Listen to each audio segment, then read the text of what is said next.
যেই জায়গাটাতে আমাকে সারা জীবনের মতো কাটাতে হবে সেই জায়গাটা নিয়ে টেনশন করুন, ভাবনা চিন্তা করুন।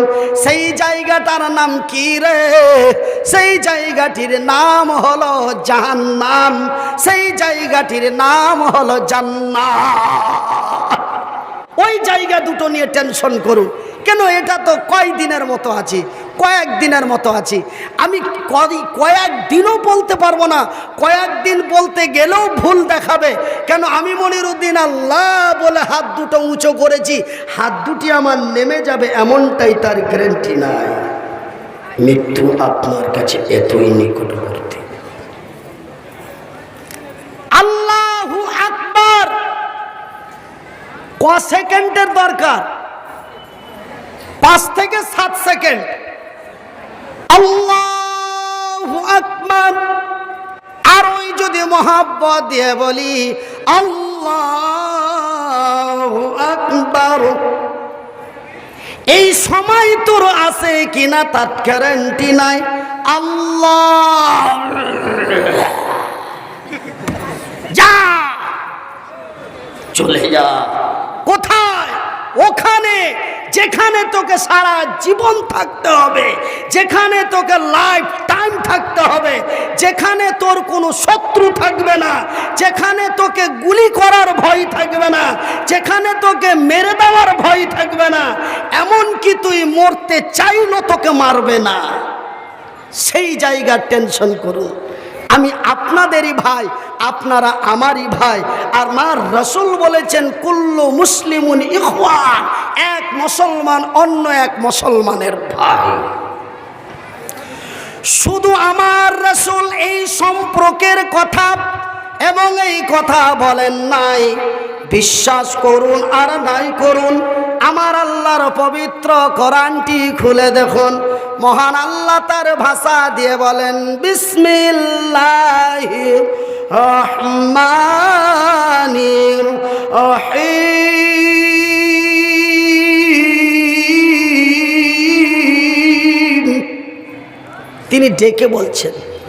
কেন? আল্লাহ তো অত্যন্ত দয়ালু, আর তিনি তো অতিরিক্ত তার বান্দা বান্দীদের ভালোবাসেন।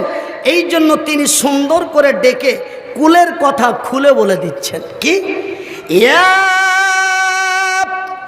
আইয়ুহাল্লাযীনা আমানু কু আনফুসাকুম ওয়া আহলিকুম নারা।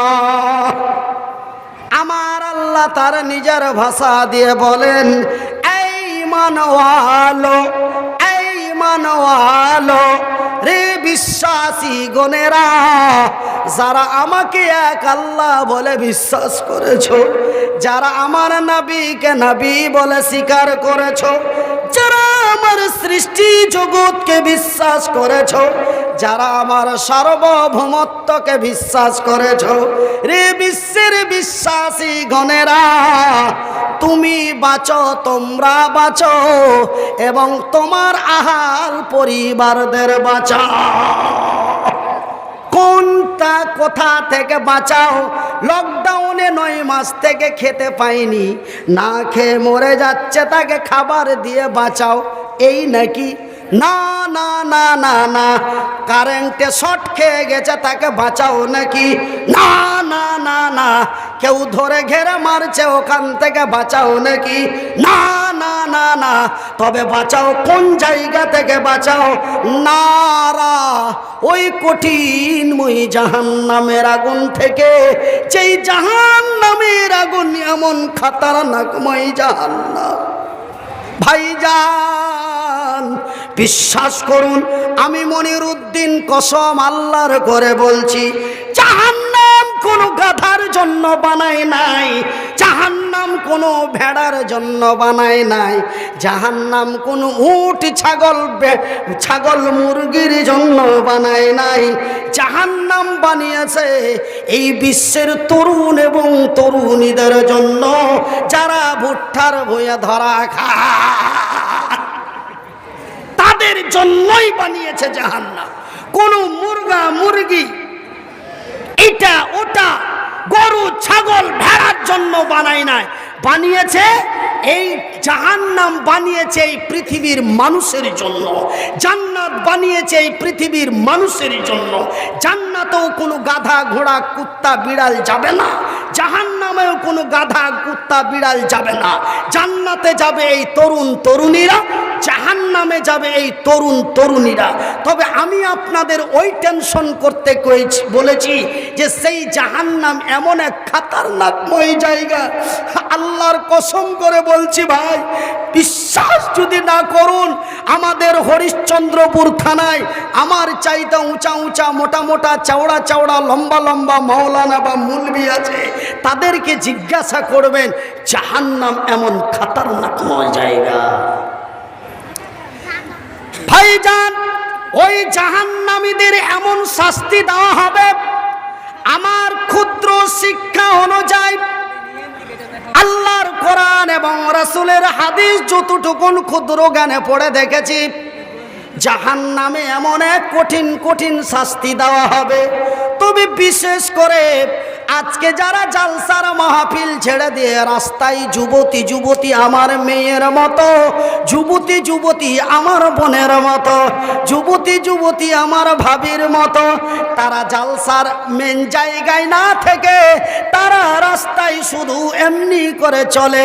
ওরে আমার যুবতী মেয়েরা, ওগো আমার যুবতী বোনেরা, রে আমার ভাবিরা, জালসার নাম করে এসে দোকানে আড্ডা মারো। শোনো, ওই জাহান্নামের শাস্তি।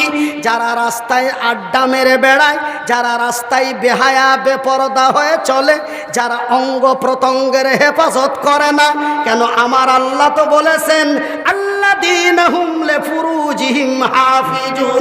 রে বিশ্ব জগতের নর নারীরা, তোমরা তোমাদের শরম গায়ের হেফাজত করো, তোমরা তোমাদের গুপ্তঙ্গের হেফাজত করো। কিন্তু ভাইজান, আজকে আমার মেয়ে, আপনার মেয়ে, আমার বোন, আপনার বোন যারা রাস্তায় বেহায়া বেপরদা হয়ে রূপচর্চা করে রাস্তায় রঙ্গ করে হাঁটে, শুনেলেন তাদের কি শাস্তি জাহান্নামের মধ্যে। ভাই গো, আমার আল্লাহ জিবরাইলকে একদিন ডেকে বলেন, ওগো জিবরাইল, আমার প্যারা হাবিব নবী মুহাম্মাদের কাছে যাও, আর আমার নবীকে সঙ্গে লইয়া আমার সার্বভৌমত্ব সফর করিয়ে দাও। সেই সফরটাকে বলা হয়েছে মেরাজ।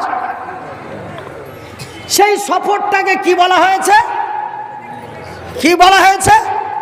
আমার আল্লাহ বলেন, জিবরাইল গো, আমার নবীকে জান্নাতে জাহান্নাম কোথায় কি আছে সমস্ত কিছু আমার রাসূলকে দর্শন করিয়ে দাও, বিশ্ব ভ্রমণ করিয়ে দাও, জান্নাতটাও দেখিয়ে দাও, জাহান্নামটাও দেখিয়ে দাও। কেন এই জান্নাত এই জাহান্নামে আমার নবীর উম্মতি ছাড়া অন্য কাউরি পাঠানো হবে না। সেহেতু আমার নবীকে জান্নাতটাও দেখিয়ে দাও, আমার রাসূলকে জাহান্নামটাও দেখিয়ে দাও। ভাই গো, জাহান্নাম শব্দটি যখন মুখ দিয়ে বের হয়, মনে হয় সারা অঙ্গ কেঁপে উঠে। বন্ধুরে, আমার রাসূলকে যখন জাহান্নাম দেখাতে নিয়ে গেলেন, যখন জাহান্নাম দেখাতে নিয়ে যায়, জাহান্নামের কাছাকাছি যাওয়াতে দেখতে পাওয়া গেল, শুনতে পাওয়া গেল, জাহান্নামের ভিতর থেকে বিকট বিকট আওয়াজ বের হয়। সেই আওয়াজ কোনো গাধার নয়, সেই আওয়াজ কোনো ঘোড়ার নয়, সেই আওয়াজ কোনো উটের নয়, সেই আওয়াজ কোনো পুরুষের নয়। জাহান্নামের ভিতর থেকে যে আওয়াজ বেরিয়ে আসছে, সেই আওয়াজ যেন মহিলাদের আওয়াজ। জাহান্নামের ভিতর থেকে যেই বিকট আওয়াজ বেরিয়ে আসছে, রাসূলের কানের মধ্যে যে আওয়াজটা লাগলো, সেগুলো যেন যুবতী সুন্দরী রমণীদের আওয়াজ। ভাই গো, সেই আওয়াজটা কিসের আওয়াজ? তাদের লোহার হাতুড়ি দিয়ে পিটাচ্ছে তার আওয়াজ নাকি? না না না না। তবে তাদের গলায় ফাঁস দিয়ে টানছে তার আওয়াজ নাকি? না না না না না। তাদের আওয়াজটা কিসের আওয়াজ রে? একজন নারী যখন তার গর্ভ প্রসব করে, গর্ভ প্রসবের সময় যে আওয়াজ হয়